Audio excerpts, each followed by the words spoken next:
জিন্দাবাদ।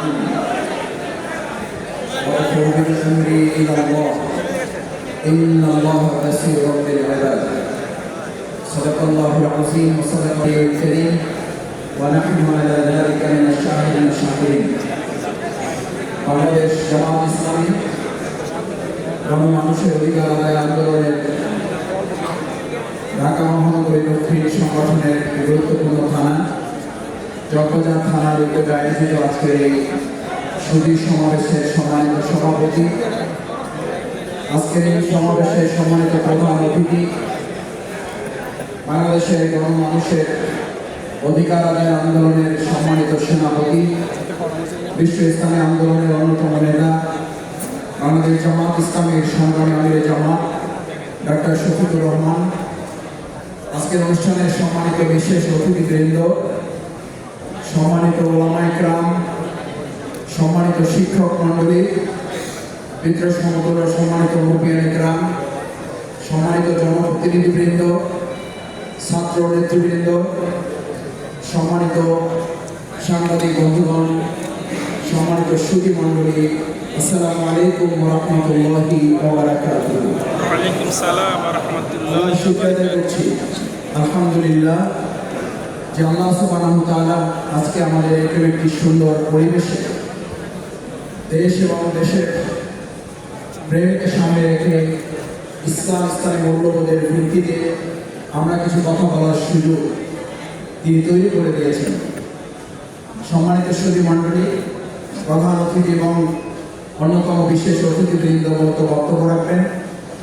আমি আপনাদের সামনে শুধু দুটো কথা বলে আমার বক্তব্য শেষ করতে চাই। আমাদের এই প্রিয় মাতৃভূমি বাংলাদেশ, এই বাংলাদেশের 18 কোটি মানুষের চিন্তা দৃষ্টিভঙ্গিকে সামনে রেখে বাংলাদেশ জামাত ইসলামী মূলত তাদের নিজস্ব দৃষ্টিভঙ্গি চিন্তার আলোকে আমরা আমাদের কোনো কাজ পরিচালনা করছি না, করতে চাই না। বাংলাদেশ জামাত ইসলামী আল্লাহ প্রদত্ত বিধান, মহাগ্রন্থ আল কোরআন এবং ইসলামী অনুশাসন প্রতিষ্ঠার মাধ্যমে মানুষের অধিকার আদায় এবং মানুষের সুশাসন প্রতিষ্ঠার করার চেষ্টা করছে। আমরা আমাদের এই প্রাণপ্রিয় মাতৃভূমি বাংলাদেশে বিগত 15.5 বছরে যারা স্লোগান দিয়েছিল বাংলাদেশকে উন্নয়নের রোল মডেলে পরিণত করেছে, প্রকৃতপক্ষে আমাদের এই দেশ মানুষ লক্ষ্য করেছে উন্নয়নের রোল মডেলের পরিবর্তে বাংলাদেশকে পৃথিবীর মানচিত্রে দুর্নীতির রোল মডেলে তারা পরিচিত করে তুলেছে। তারা আমাদের হাইওয়েতে তুলে দেওয়ার কথা বলেছে, এক্সপ্রেস ওয়েতে তুলে দিয়েছে। আসলে তারা উন্নতি এবং অগ্রগতির হাইওয়ে এক্সপ্রেসে তুলে দেওয়ার পরিবর্তে বাংলাদেশের মানুষকে আমাদের পাশে কেরানীগঞ্জ এবং তার আগে আমাদের এই পুরাতন জেলখানা ঢাকার এই জেলখানা, যেটি জেলখানা হিসেবে পরিচিত, এই গোটা বাংলাদেশকেই তার একটা জেলখানায় পরিণত করে বাংলাদেশের মানুষকে আটকে রাখার যে পরিকল্পনা করেছিল, তার মধ্য দিয়ে সেদিন সে মানুষ স্লোগান তুলেছিল শুধুমাত্র জেলখানায় তাদেরকে বন্দী করা হয় না, মূলত গোটা বাংলাদেশকে একটা কারাগারে পরিণত করা হয়েছিল। সুধী মণ্ডলী, বাংলাদেশের এই সময়ে আজকে ইসলাম এবং ইসলামী আন্দোলন এদেশের মানুষের দেশপ্রেমের একটা গুরুত্বপূর্ণ নজির সামনে রেখে আজকে যদি আমরা একতাবদ্ধ হয়ে সমস্ত ষড়যন্ত্রের বিরুদ্ধে মাথা উঁচু করে দাঁড়িয়ে একথা বলতে পারি যে আমরা মানবরচিত মতবাদ দেখেছি, মানবরচিত মতবাদের সকল অনুশাসন দেশের এখন মানুষের কাছে ইতিমধ্যেই একটা বস্তা পচা পরিণতিতে রূপ লাভ করেছে। সুতরাং সে সময় এখন মানুষের মধ্যে স্লোগান উঠেছে, সব দফা দেখা শেষ, আগামীর ইসলামের বাংলাদেশ। যারা এসছেন বাংলাদেশ জামাত ইসলামী সেই ইসলামের আহ্বানের কথায় আপনাদেরকে নতুন করে আরেকবার আপনাদের সামনে তুলে ধরতে এসেছে। আসুন, মানুষের তৈরি করা কোনো মতবাদ দিয়ে সেই সময় আবু জেহেল আবু লাহাবরাও তো জ্ঞান বিজ্ঞানের উন্নয়নের দিকে তারা এগিয়ে দিয়েছিল, তারাও তো তথ্য প্রযুক্তির কথা তখনও জানতো। সেই আবু জেহেল আবু লাহাবদের কাছে মহাগ্রন্থ আল কোরআন ইসলামের অনুশাসন না থাকার কারণে আবুল হেকামরা যদি আবু জাহালে পরিণত হয়, আজকের যুগের যত বড় দলের নেতা হোক, যত তন্ত্র মন্ত্র তারা তৈরি করুক, আজকের যুগে মহাগ্রন্থ আল কোরআন ছিল, আছে এবং থাকবে।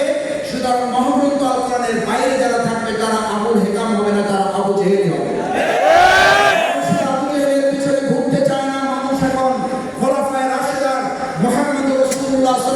আন্দোলনের সেই অনুশাসনের দিকে ধাবিত হয়ে উই ওয়ান্ট জাস্টিস ছাত্র জনতার সেই স্লোগানের দিকে ফিরে যাওয়ার জন্য মহাগ্রন্থ আল কোরআন এবং ইসলামের ভিত্তিতে দেশ পরিচালনা করতে চায়।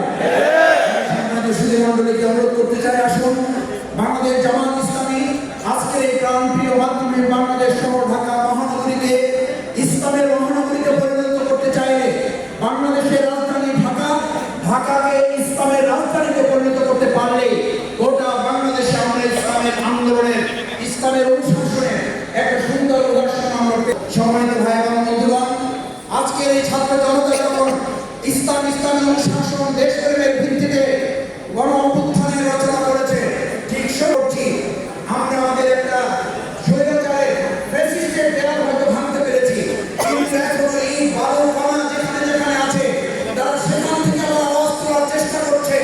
এদেশের মানুষের চিন্তা দৃষ্টিভঙ্গি 90% মুসলমানের চেতনাকে আবার মৌলবাদের নাম দিয়ে তারা কেউ কেউ সমালোচনা করছেন।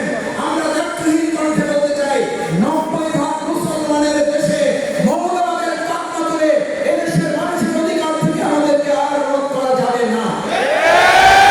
আমাদের রাজাকার স্বাধীনতা বিরোধীদের কান্না তুলে এদেশের দাড়িওয়ালা, টুপিওয়ালা, পাঞ্জাবিদের এবং ইসলামপন্থী মানুষদের, মুসলমানদের অধিকার থেকে আমাদেরকে আর পিছনে ফিরে যাওয়া যাবে না। স্বাধীনতা এবং ইসলামকে যারা মুখোমুখি দাঁড় করিয়েছে, এদেশের স্বাধীনতার মহান যুদ্ধকে টুপিওয়ালা, দাড়িওয়ালাদের মুখোমুখি দাঁড় করিয়ে যারা নতুন একটা প্রেক্ষাপট তৈরি করেছিলেন, তাদের কারণেই 2024 সালের 5ই আগস্ট নতুন স্বাধীনতা অর্জন করতে হয়েছে। বাংলাদেশের ইসলামপন্থী এবং দেশের দেশপ্রেমিক মানুষদেরকে মুক্তিযুদ্ধ, স্বাধীনতা এবং আমাদের এই প্রিয় মাতৃভূমির দেশপ্রেমকে মুখোমুখি দাঁড় করে আর কোন ষড়যন্ত্র বাংলাদেশে বাস্তবায়ন করতে দেওয়া হবে না। যারা দুর্নীতির এবং বাংলাদেশের মানুষের এই পুরো দেশটাকে একটা কারাগারে পরিণত করেছিল, আমরা আমাদের এই প্রিয় মাতৃভূমি বাংলাদেশকে সেই সুন্দর ইসলামী অনুশাসনের ভিত্তিতে পরিচালনার জন্য বাংলাদেশ জামাত ইসলামীর আহ্বানে সাড়া দিয়ে আপনারা আমরা একত্রিত হয়ে আমাদের এই প্রিয় মাতৃভূমি গড়ে তুলব, সেই প্রত্যাশা ব্যক্ত করে সবাইকে আন্তরিক ধন্যবাদ কৃতজ্ঞতা জানিয়ে আমার কথা শেষ করছি। আল্লাহ হাফেজ। বাংলাদেশ জিন্দাবাদ, বাংলাদেশ জামাত ইসলামী জিন্দাবাদ। আসসালামু আলাইকুম ওয়া রাহমাতুল্লাহি ওয়া বারাকাতুহু।